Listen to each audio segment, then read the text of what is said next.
back in 1984. And one of our clients that we had just signed up 3 weeks was an airline. And after 3 weeks, this airline had a major crash. And I was thrown into this at a pretty young age, having to support the families, the press, work on site at the site of the crash for a week. And that's how I got my first sort of hardcore, literally, throw yourself in the fire experience with crises. I subsequently handled a couple of other crises when I was working for this consultancy and another consultancy. But over the years, I felt that the communications piece for me was too small an area to really tackle crisis management. I often felt that when a crisis occurred, management would throw it in the lap of the communicator or the PR person so that they could go fix it. But actually, the crisis seldom started with communication or PR. So in 1991, when I set out to start my own firm, I decided to take a more integrated approach that looks at prevention, anticipation, mitigation, and recovery. And that is really risk management, crisis management, and business continuity. And of course, the crisis management piece includes communication, crisis communication.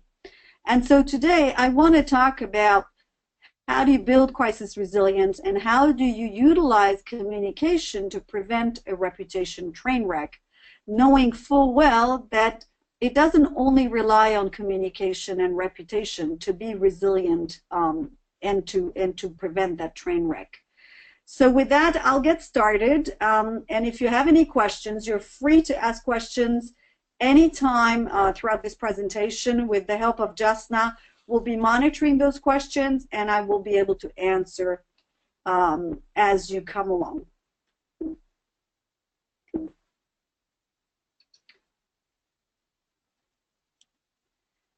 So let's get started.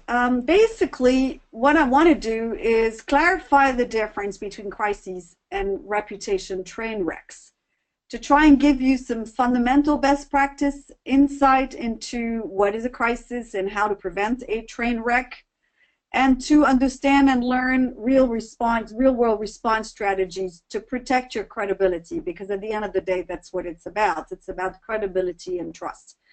And to do so even in the most adverse circumstances. Now, in our business, or at least in my firm, we like to qualify and typify crises according to the good, the bad, and the ugly. And in fact, this year on the 25th anniversary, we released a book, 25 Years of Crisis in Review, The Good, the Bad, and the Truly Ugly. It is a little bit of a schematic way to explain why some companies seem to be doing really well and crises don't stick. Others do so-so and sometimes make amends of it, and others really handle it badly. So let me take a couple of examples. If you remember this spaghetti western from the 70s, it's a nice metaphor to go through some of these examples. In the 90s, and there are many examples, but in the 90s, I like to take this example. It's the story of that maybe some of you heard about, of a syringe allegedly found in a can of Diet Pepsi in Washington State. The following week, more than 50 reports of Diet Pepsi cans were tempered, rumors and information sprung up across the country. Well, actually, it was a hoax. Now, in many cases, the company could have just, wiped their forehead and thought, oh, thank God it was a hoax. Let's keep a low profile and move on. Pepsi decided that they had too much at stake in terms of consumer trust and loyal following to actually keep the low profile. They built a very strong partnership in confidence with the authorities. That partnership existed before the crisis with the FDA. They did join with them very, very actively and closely during the crisis, and took a very aggressive defense and almost an offensive approach to dispute the actual case and make sure that none of these alleged information was actually correct. And it worked for them very, very well. I give you a link here that you can follow if you want to read more about it. Now, fast forward to 2010. 2010 was a notorious year for mega crises, and a couple of here are very well documented, and I'm sure you've heard of them wherever you are in the world. The first one is the Toyota recall because of the pedal that was jammed and caused a fatality. And the second one is, of course, the BP Deepwater, which now is a major feature motion picture, which I haven't seen yet, and maybe some of you have. So what happened here? In both cases, you're talking about a product failure and an industrial accident. BP was very dramatic. It caused 11 fatalities on the rig in the Gulf of Mexico, a massive spill. The BP case, for information, dominated 22% of the news in the US for 122 days, which is a record. It's really quite incredible. Now, granted, the problem was very difficult to solve, but the company put oil on fire by actually really miscommunicating and really mismanaging stakeholder perceptions. They were slow to respond. They were very inconsistent in their communication. In the case of Toyota, the upper management was invisible. In the case of BP, it was too visible. It is very practically impossible for any individual, no matter how well trained, to be day in and day out in front of the camera. And when he makes mistakes, if he's the CEO, there's nobody to back him up. So that was the problem with BP. And the perception was that they were insensitive to audiences' needs. When we talk about the ugly, we now fast forward to last year, and it's not the only one. We talk about the FIFA crisis and allegations of corruptions. They abused power, they denied responsibility, they tried to keep things covered for as long as possible. It's really ugly in and out. Another case of very ugly crises is, of course, the News of the World with News Corp and the hacking of the little girl's telephone that completely went out of control. So with that, we kind of set the scene, and a lot of clients ask us, why is it that some companies keep making the same mistakes? I've written quite a bit about it. In fact, if you research some of the back archives of communication world, the IABC publication, you will find a couple of publications or a couple of articles that I've written on this. Because at the end of the day, it's not so much about how to fix it when it happens. It's about the kind of culture that you build in the organization to make things right when they go wrong and to be resilient. And here we really see the difference between a crisis and a reputation train wreck. In some cases, the crisis is really about, what is covered about the crisis is the crisis itself, the event, the allegation, and then it slowly stops when the problem is resolved. In other cases, the crisis takes on a proportion that is beyond anybody's imagination, ends up costing millions of euros or dollars, lasts forever, has litigation, lawsuits, changes legislation, and completely breaks down stakeholder trust. Now, in front of you, some of the examples of costs of very, very different crises.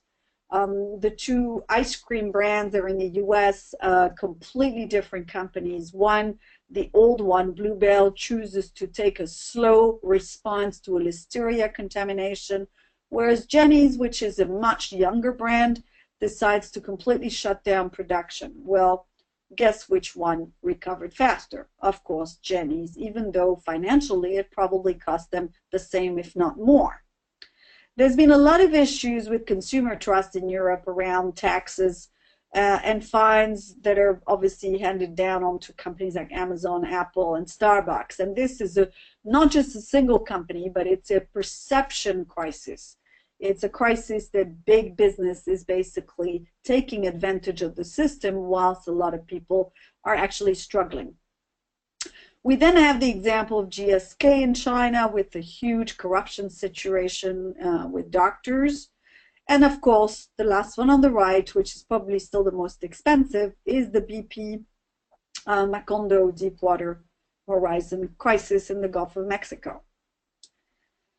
Now, besides what can happen within your own organization, it's absolutely important when you prepare for crises to take stock of some of the threats that are going on in the world at the moment. On the left, you've got, of course, cybersecurity. A lot of companies are preparing for that. It's an incredible amount of organizations that have nothing in place to deal with the cyber attack. Of course, we got climate issues, and that's just a recurring problem. It seems to be getting worse. The migrant issue in Europe and in the Middle East and in India and certain parts of Asia is very serious. And of course, we've got terror, which makes a lot of victims, is very visible.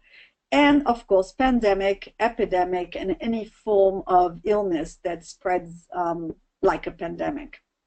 Why are these important? They're important because if you want to prepare for a crisis, you should not only prepare for the problems that you can so-called control.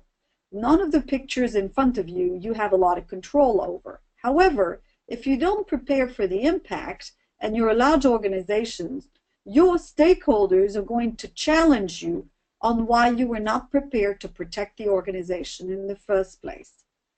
So when you start to look at risk registers and issues management, you cannot discount the impact of these external threats at the expense of the ones that you can tangibly monitor internally within your organization. Obviously, climate is different from country to country. Some have typhoons, others have different types of floods. Some have tsunamis and earthquakes, others don't. It doesn't really matter. If you live in an environment where extreme climate can impact you, then you better have plans in place. Today, crises are far more complex than they were when I started in the business 30 years ago.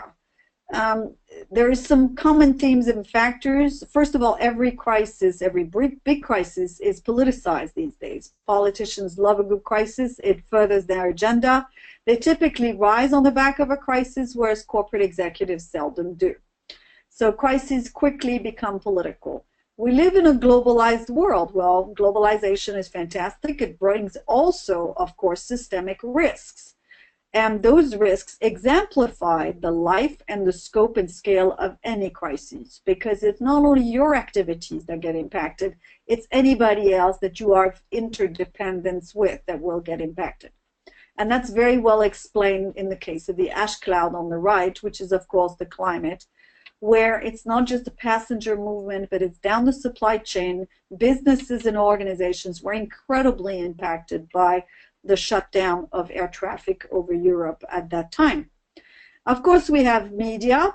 The media is very much a driving force. We talk about media framing a lot. There's a lot of research that goes into that, how much the media is actually shaping the way the crisis is perceived. 24-hour news has been on the scene for about 30 years. It started with CNN. Now it's a fact of life. Everybody has, excuse me, an online edition. And then, of course, we have social media. And social media just takes it to another level. It has, of course, a lot of advantages, but a lot of challenges as well. Now, at my firm, we've developed a culture ladder of crisis resilience, which really goes from pathological, reactive, calculative, proactive, and generative. In my experience, in today's world, the vast majority of companies hover around the calculative area, and some have more proactive stem depending on certain parts of their activities or their businesses. There are still a lot that are reactive, far too many actually for the world we live in, and only a few exceptions consider crises as an opportunity and turn into generative in their approach.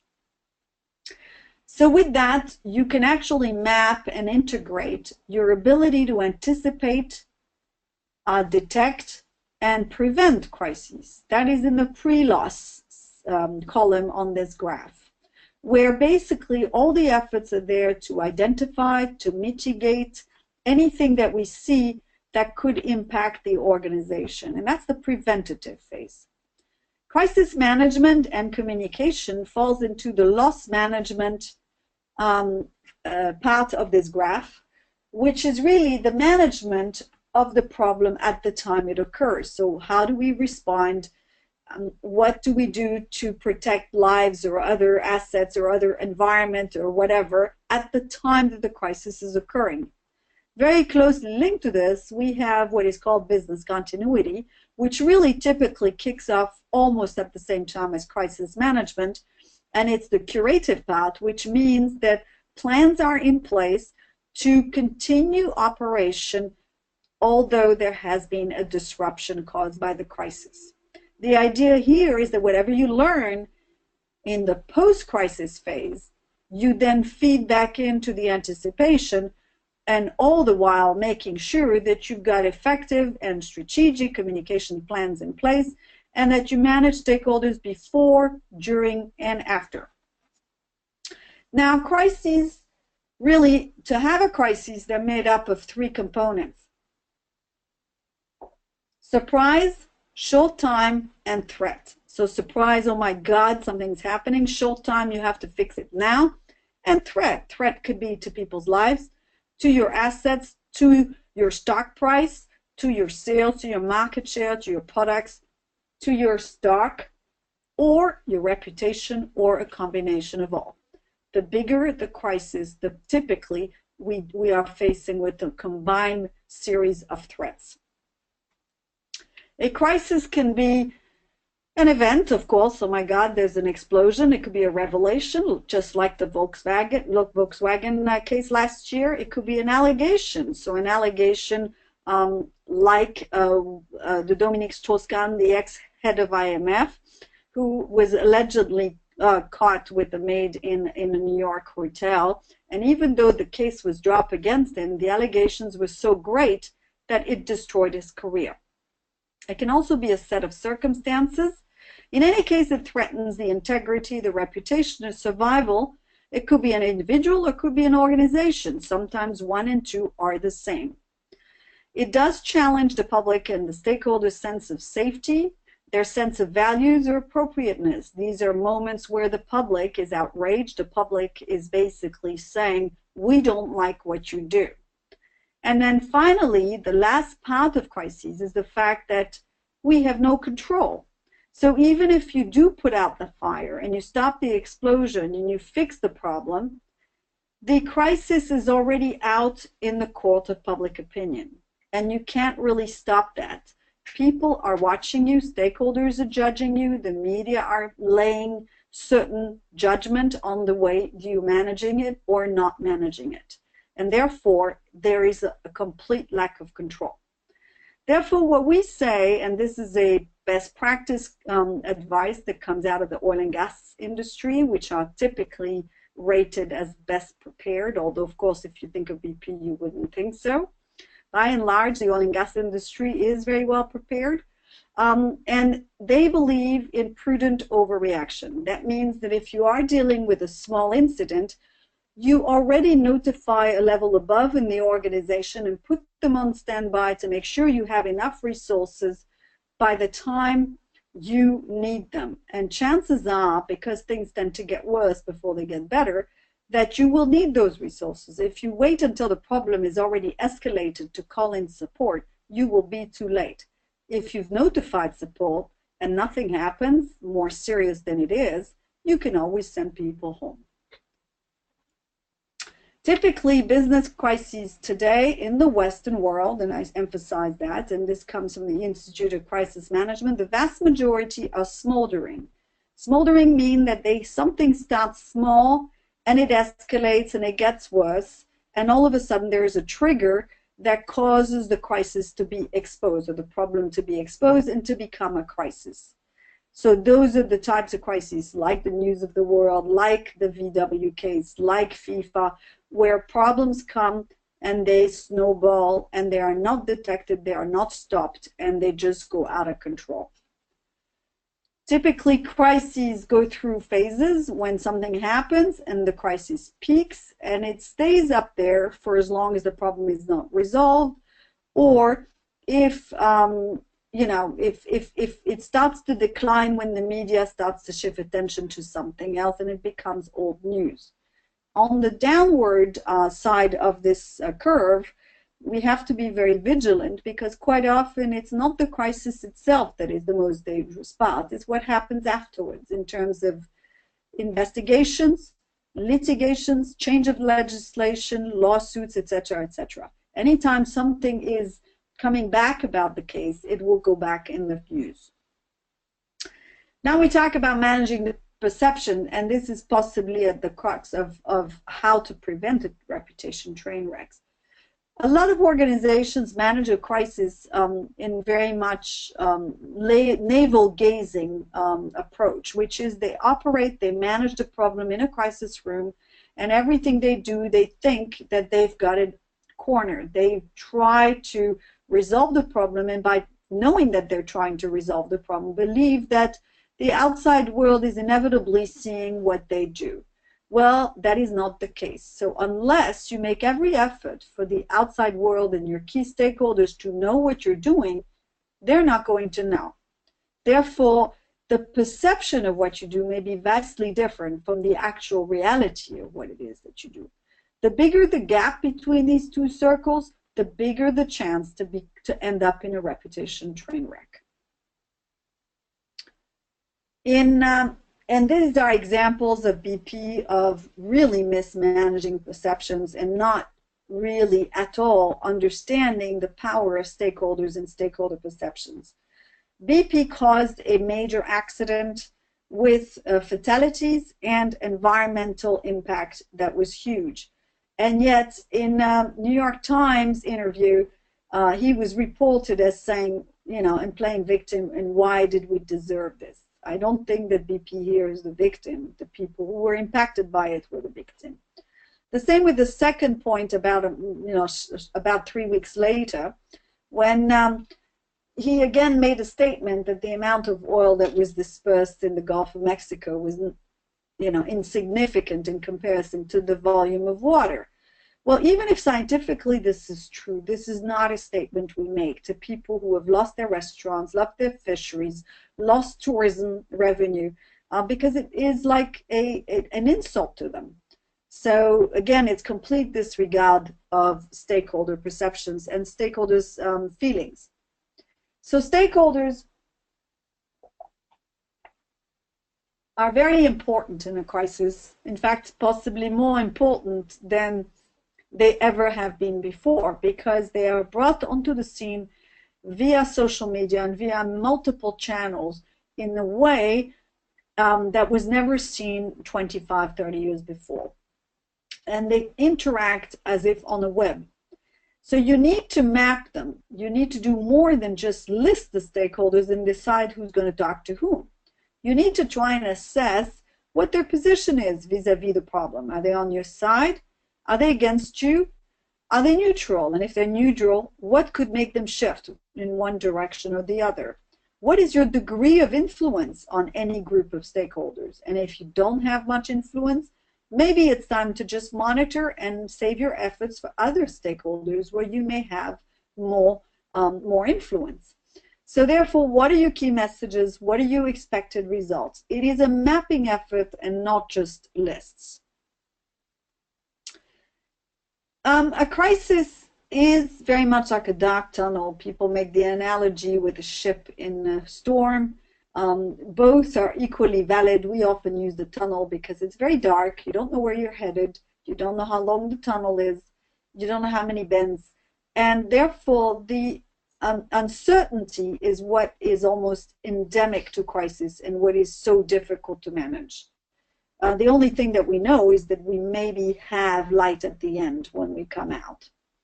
Crises typically get worse before they get better, and therefore it's important to, they get worse before they get better, and therefore it's important to recognize that although we would like to hope for the best, as crisis teams and crisis communicators, the best thing we can do is actually anticipate how much worse is it going to get. It is a mental shift that is very useful in a crisis because it forces you to come up with strategies to be mentally prepared for an escalation of the situation and therefore find solutions and positionings that will make you come across as credible rather than chasing your own tail and chasing something that is not there and hoping for the best and looking incompetent. To do so, we talk about scenario planning and crisis management, which is a continuous effort by the crisis team to anticipate how much worse things could get. And this is really broken up in 4 different ways. First of all, the situation itself could get worse. So in the case of a fire, the fire could just move from one part of the building to the other. The second one, the impact of this situation is getting worse. In other words, the fire is out. There were 3 people burnt who are in hospital, but 3 days later, one of the 3 injured dies of his wounds. So the impact makes the situation much more terrible. Now, stakeholders can also increase pressure and make the situation worse. If your response, actions, or the crisis causes them to take action against you, they can come to your facilities, they take people hostages, demonstrate, have media campaigns, start to do pressure groups with NGOs, and basically force your hand. So all of a sudden the situation is getting worse, not because the situation itself is getting worse, but because the amount of pressure is causing it to get worse. And the other one, the last area in which the situation can get worse is when management decisions are actually mistakes. So there's a wrong decision made. Decisions are made too slow, very much like the examples I gave you at the start of this session. Or things are neglected or underestimated, and therefore the wrong decisions are made or at the wrong time, and things get worse because of that. As communicators, there are some clear objectives that you need to keep your pulse on. The first one is to be sensitive to your audience's needs, remembering that first impressions in a crisis always count. It is very difficult to restore a first impression. It is possible, but if you start on the wrong foot, you're going to have a hard time keeping that trust throughout the situation. If you have bad news, it is better to tell it all and tell it fast rather than let it dribble in bits, which is really like death by 1,000 cuts. I don't mean with bad news about the why or the causes of the problem. I'm talking about the problem itself. It doesn't pay to wait and give it in bits. It's much better to give the lot at once. Always assume the worst. It will help you stay together, stay strong. Think of strategies and ways that you can anticipate how you could react to a worsening situation and what decisions you might make. You also need to be prepared to say you're sorry. Saying you're sorry doesn't mean you're guilty. It just means that you regret. If the problem happened to you, happened on your facilities, in your plants, with your products, it is happening on your turf. Therefore, you are responsible and you must take ownership of the problem. In a crisis, there will be a lot of rumor. Therefore, it is your job as communicators, as much as possible, to fight rumors and to prevent speculation by not feeding into speculation. The media, as a group of stakeholders, are very, very astute at leading and asking speculative questions. So whoever is speaking to them needs to be well trained to make sure that they don't give in to that speculative stand. Try to reduce the uncertainty, so move information from assumed to confirmed. Do not ever talk about information that is assumed. Do not make guesswork. Do not anticipate an improvement of the situation unless you have the facts. But when you do have the facts, release them, share them to all your key stakeholders so you can reduce uncertainty. Demonstrate that you are in control. You won't be in control of the events and how they've developed, but you're in control of the way you respond. You're in control of the way you handle the situation.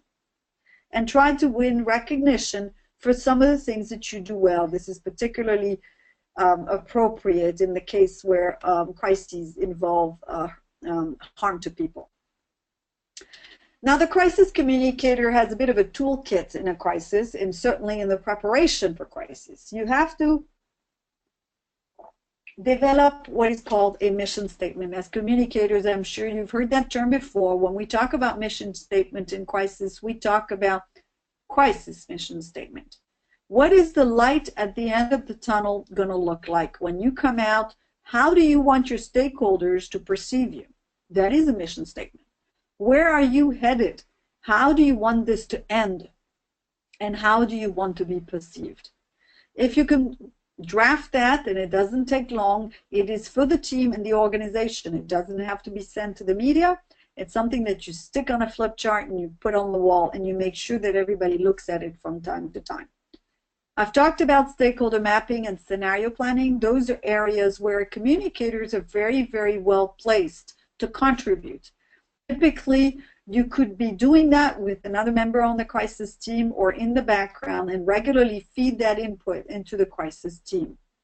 You're very good at developing messages. That's the craft of communicators.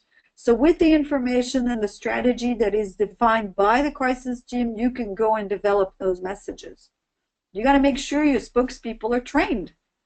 Don't wait for the crisis to happen and then improvise. They are bound to make mistakes. They will make more mistakes under the pressure of crises. Monitor the media. Sounds obvious, but a lot of organizations don't do it enough.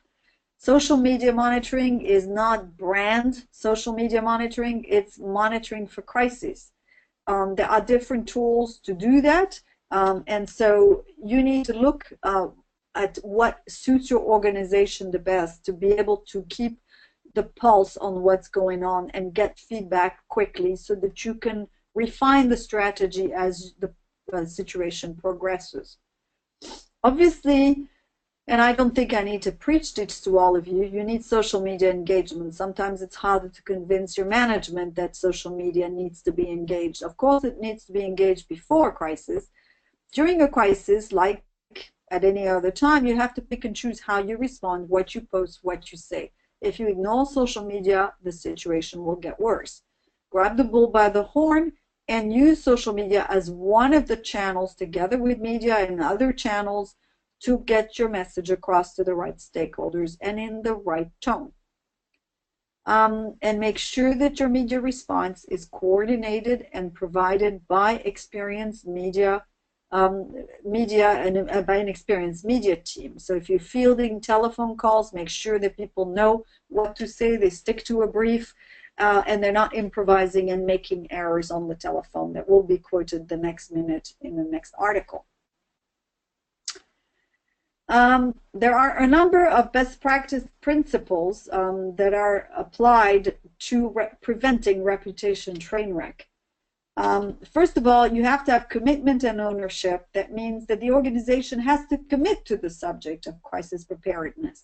It's not a nice to have. I see over and over so many organizations where it's the communications department that does the crisis communications plan, and the organization has the feeling that it is prepared. It is great for you to take the lead, but real resilience and proper preparedness is not in the hand of communicators alone. Yet somebody needs to own the process. So you have to have a crisis custodian, so to speak. It could be communicator, it could be security, it could be HSE, it could be product quality. It doesn't really matter. As long as there is a mandate from the top that the organization has to have a process in place, that it trains regularly, and that it practices this on a regular basis, and that it is linked to your risk registers in the organization so you keep an eye on where things could go wrong, and that you have tools, that you have technology today. There's a lot of tools that are there to make it easier. And you need to manage stakeholders, of course, throughout the whole process. I see that there's a question from one of the participants.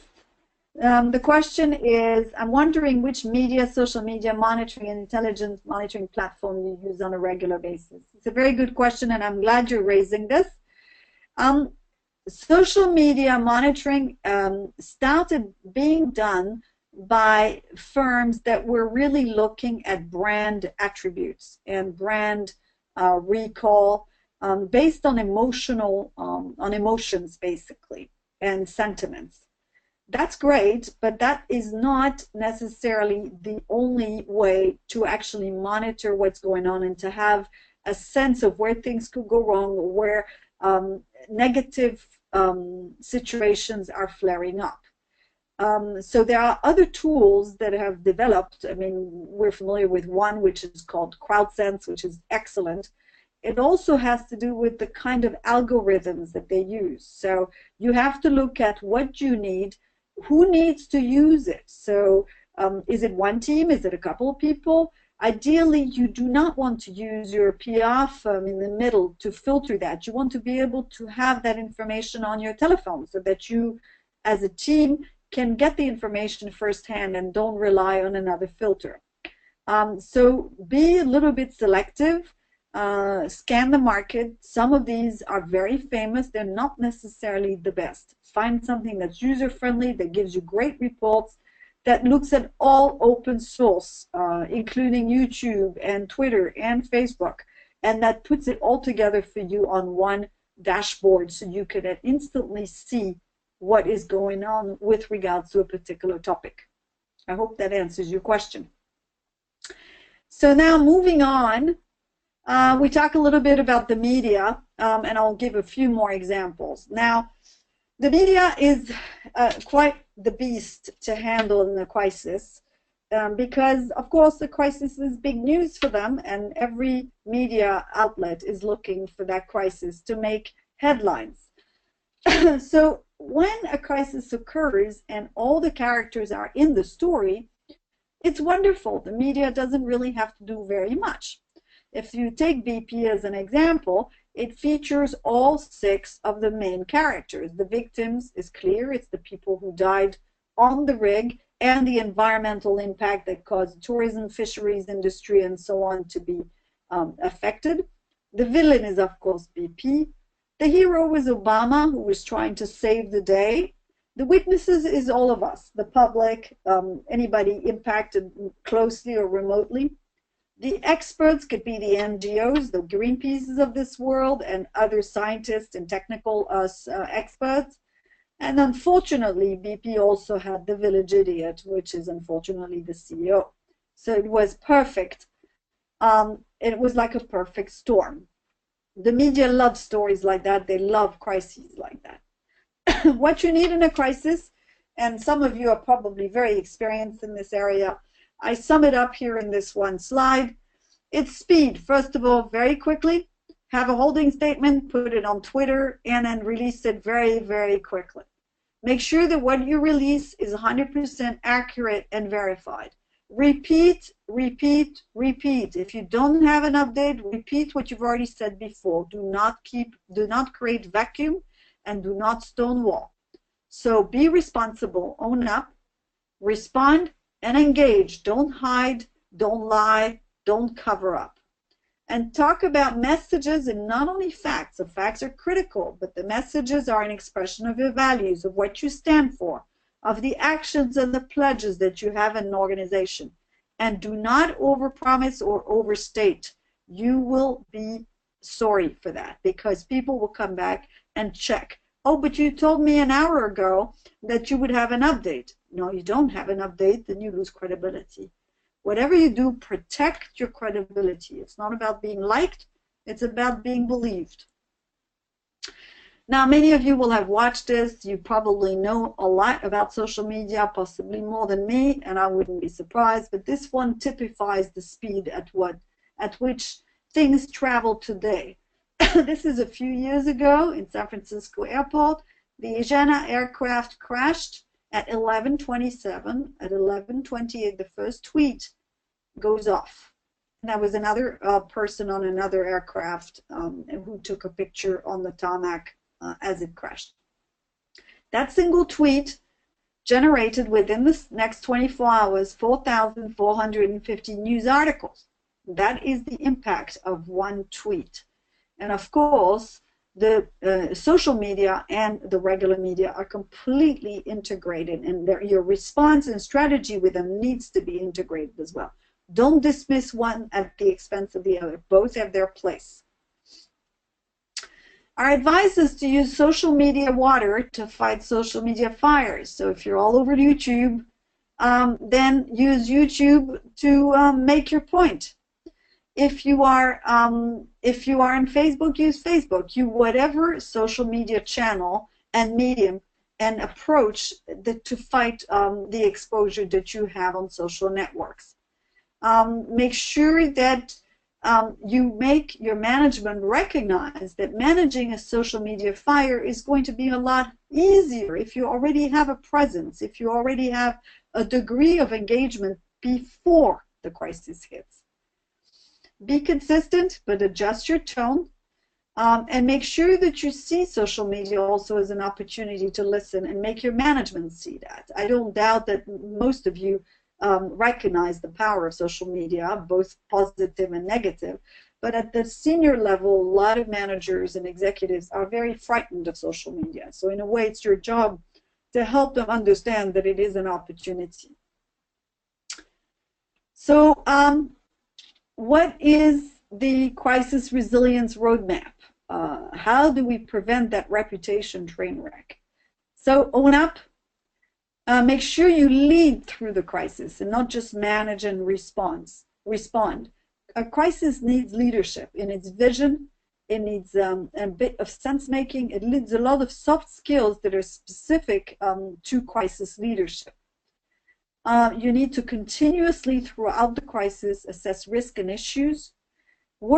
If you want all this to work really well, I've said it before, you need to appoint some crisis custodian in your organization who has the mandate from senior management. If you have crisis plans, don't let them just gather dust on the shelf. Make sure that you test them, practice, maintain them, update them. Use the tools available and according to the size and scope of your organization to make things easier for you. It was a lot harder a few years ago without technology. However, don't rely on technology 100% because power does go off and then your technology fails. So use technology and have some tools handy so that you make your life easier as you're managing the crisis. Remember, crises don't only last 24 hours. They can last weeks, months.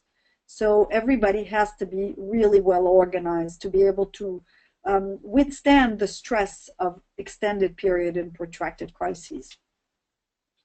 And manage communication again and again and again, before, during, and after. To close, before we take a few more questions, if there are any, own up. And these are our commandments of crisis management, for which actually we won an IABC gold quill a few years ago. Own up and communicate the problem early on. No amount of PR or communication is going to make something bad look good, and your management team should recognize that. If you are in a crisis, it's a cycle, it'll be bad for a while. It's best to recognize and accept that it's not going to be good. Be prepared for the worst. People's safety is always first, and that should never be jeopardized. So when compromises need to be made, that's the one compromise you don't make on. Protect credibility. It's not about people liking you. It's not about winning brownie points. It's about being believed. It's about retaining that trust. Have that vision, set the course, and hold to that course. And make sure that you keep looking at the end of the crisis and that vision to keep you going and to make sure that you hold a straight line. Map issues and stakeholders as the situation develops. Use every single available channel to communicate with stakeholders. And if the crisis drags, stay out there. Don't go into a siege. Don't close down. Stay visible. Continue to communicate, to continue to make sure that you manage your stakeholders' perceptions. And finally, we always say a crisis is never over until it's really, really over. You really need to manage the aftermath of the crisis. I mentioned it before. Sometimes the worst problems come after the crisis is so-called resolved. So we have a few more minutes. If anybody has a question, we'd like to leave you at that last thought, which is in a crisis, there's not a lot of control on the events, but you surely can control your own credibility. Any questions? Thank you very much. Thank you, Caroline. Let's wait if there are some questions, but in the meantime, I have a question. You mentioned social media, and this is something I also do a lot of consulting on. I've had a client who, they were really an organization, they're really good on social media, and they had a crisis, and we worked with them, with their comms team. And it worked out beautifully, I would say. But what about when clients, I'm sure, or I think that you might have or had some who don't have a presence on social media, who realize that they need one when the crisis already is happening. What do you advise them? Well, I think that there are a few organizations that did it and did that very, very well. You know, social media crises, a lot of them started with, everybody probably knows the Domino's Pizza case, where a couple of guys working in a kitchen in a store in North Carolina actually did something really dirty while making the pizza, and took a video of that and uploaded it to YouTube. So Domino's Pizza didn't have a social media presence at all.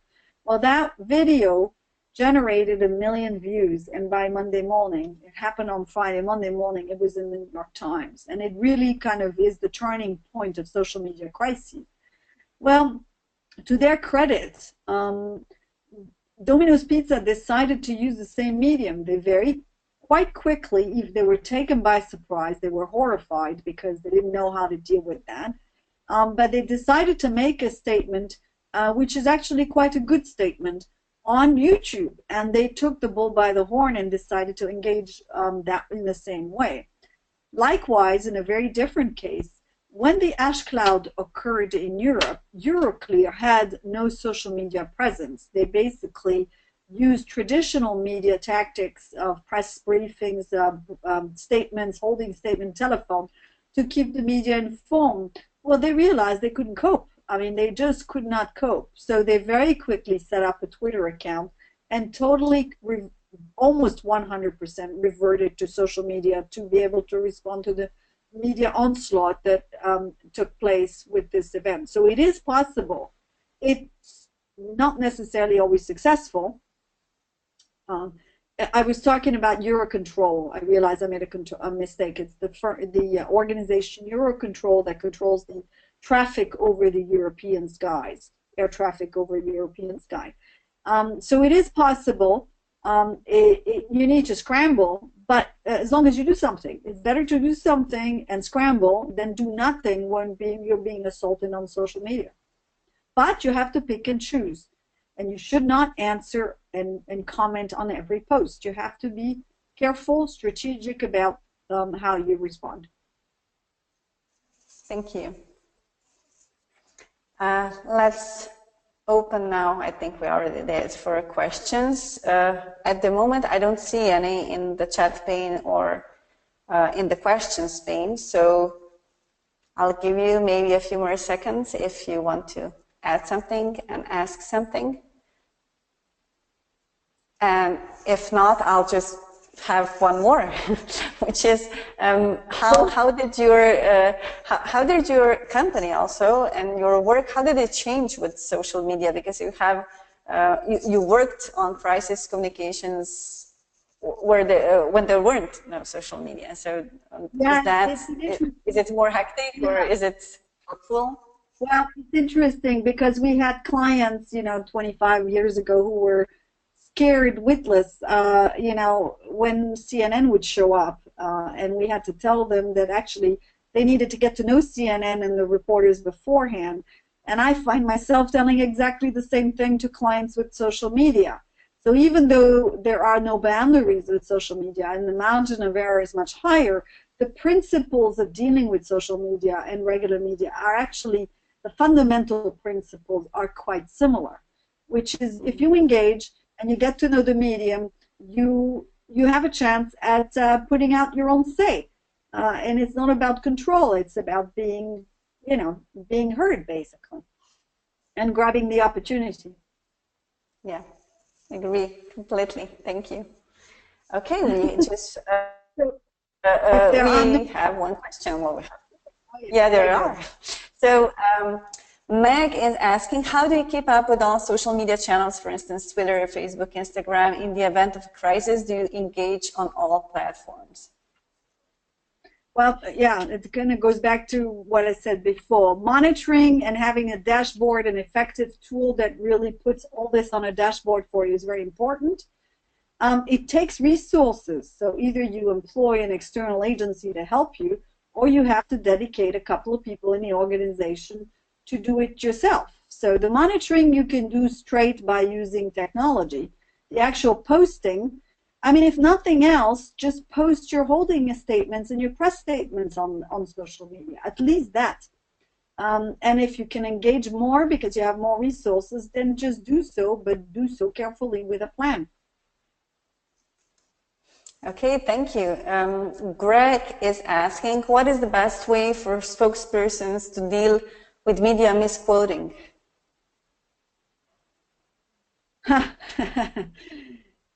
Misquotes occur not always because the media is actually deliberately misquoted. Sometimes it's a result of a misunderstanding, or sometimes not enough clarity on the part of the spokesperson. When it is a straight misquote and it has potentially grave consequences, yeah, the reporter has to be called to order. In other words, a letter to the editor or a note to him is appropriate. In the worst or more extreme cases, you can of course always ask for correction or retraction, knowing very well that you have to balance the retraction with additional publicity or additional exposure on the topic.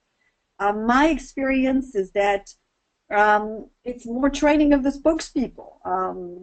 If spokespeople are very clear and the rules are clear, and rules of engagement are clear with the reporter, misquotes are rare, very rare. What about if it's, I'll just add to that, if it's a complete lie? Oh, then yeah, you can ask for a retraction. It depends on the environment that you operate with in. Whether libel is in play, libel legislation is in play. Is it a free media environment, or is it government controlled? So there's a lot of variables that can impact, you know, media lying about something or completely misquoting. If it is a misquote, you know, I believe that the reporter needs to be corrected, because it will stay in the archive of the media. So it needs to be pointed out, and again, a retraction or correction should be asked for. Thank you. And Greg is also thanking you for sharing your wisdom, which is exactly what I wanted to say. Thank you, Caroline, so much we're really happy to have you today, and thank you for not just sharing your wisdom, but also being with us late after a long trip, as I heard that you had. Thank you to all the participants. Stay tuned. We'll send you an email when we have a new webinar, which will be at the end of November, and we'll share with you more probably next week or the week after.